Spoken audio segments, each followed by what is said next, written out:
It is really important to make sure that we are not putting culture or tradition over Christ.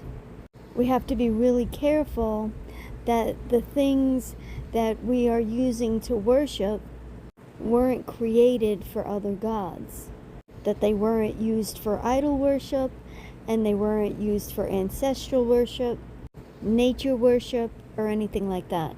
And these types of things exist in many cultures across the board.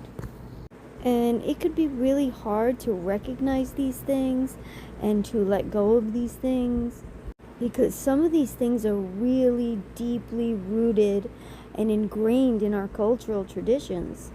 And people will often get really defensive about them, especially when these things are entangled with a lot of emotional nostalgia from their upbringing, as well as the deeply rooted pride that many of us have regarding our cultures, that in the end, really, all of us need to let go of, so we don't wind up locking future generations in cultures and traditions that ultimately separates them from Christ.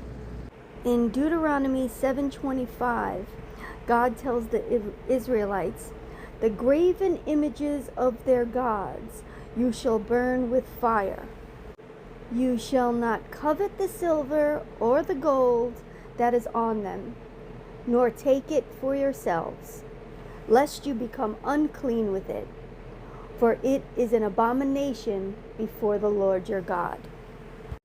This command from God is a call for complete rejection of idolatry and a complete alignment with His holiness, leading to intense aversion to anything that is detestable to the Lord.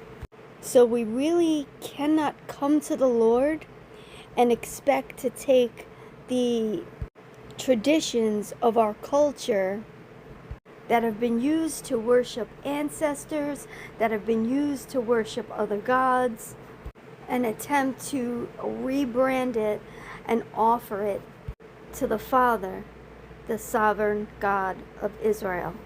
Because He makes it very clear in Scripture that those things are not only unacceptable to Him, but they are detestable to Him.